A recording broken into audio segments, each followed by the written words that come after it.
தேவரீர் சகலத்தையும் செய்ய வல்லவர். தேவரீர் சகலத்தையும் செய்ய வல்லவர்.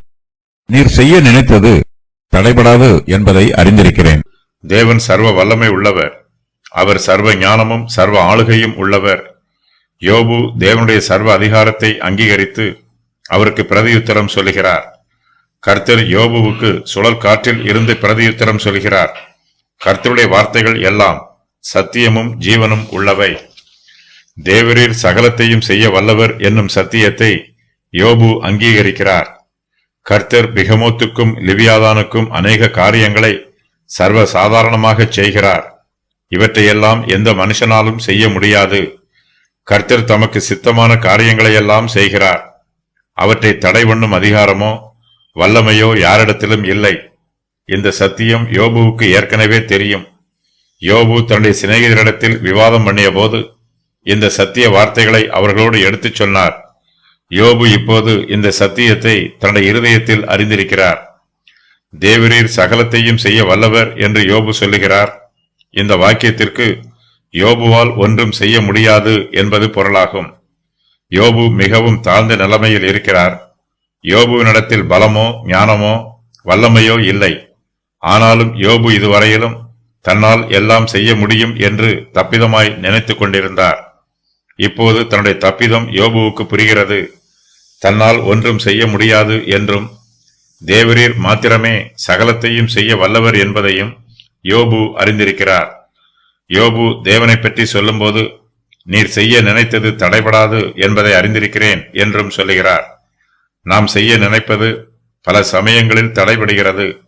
நம்மிடத்தில் அநேக காரியங்களை செய்ய வேண்டும் என்னும் ஆசை இருக்கிறது. ஆனால் நம்முடைய மனதிலோ அவிசுவாசமும் பலவீனமும் அதிகமாயிருக்கிறது. மனுஷன் முகத்தை பார்க்கிறான், கர்த்தரோ நம்முடைய இருதயத்தை பார்க்கிறார். நம்முடைய இருதயத்தில் உள்ள அவிசுவாசத்தையும் பலவீனத்தையும் கர்த்தர் பார்க்கிறார். யோபுவால் தன்னுடைய இருதயத்தில் காணப்பட்ட அவிசுவாசத்தையும் பலவீனத்தையும் பார்க்க முடியவில்லை. தன்னிடத்தில் விசுவாசமும் பலமும் இருப்பதாக நினைத்து யோபு தன்னுடைய சிநேகிதரிடத்தில் தைரியமாய் பேசினார். தேவனுடைய நீதிக்கு முன்பாக தன்னுடைய நீதியை உயர்த்தினார். கர்த்தர் யோபுவோடு பேசிய பின்பு யோபுவின் புத்தி தெளிந்திருக்கிறது. அவர் தன்னை பற்றி அறிந்து கொள்ள ஆரம்பித்திருக்கிறார். யோபுவுக்கு இப்போதுதான் அவருடைய பலவீனமும் கர்த்தருடைய பலமும் தெரிகிறது.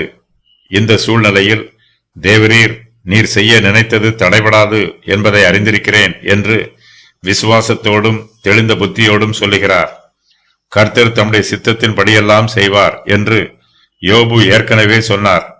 அது யோபு மனவேதனையோடு சொன்ன வாக்கியமாகும்.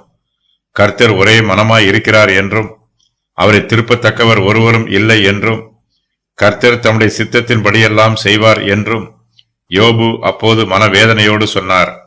இப்போதோ யோபு தன்னுடைய இருதயத்தில் சந்தோஷத்தோடும் ஆறுதலோடும் மனப்பூர்வமாகவும் தேவரீர் சகலத்தையும் செய்ய வல்லவர், நீர் செய்ய நினைத்தது தடைபடாது என்பதை அறிந்திருக்கிறேன் என்று சொல்லுகிறார்.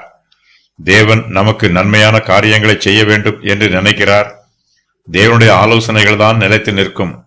நம்முடைய ஜீவியத்தில் இப்போது எப்படிப்பட்ட சம்பவங்கள் நடைபெற்றாலும் கர்த்தர் நமக்கு செய்ய நினைத்தது ஒன்றும் தடைபடாது. தேவனுடைய சித்தம் தடைபடாது. அவர் சகலத்தையும் செய்ய வல்லவர். தேவனுடைய கிருபைகளும் இரக்கங்களும் ஒருபோதும் தடைபடாது.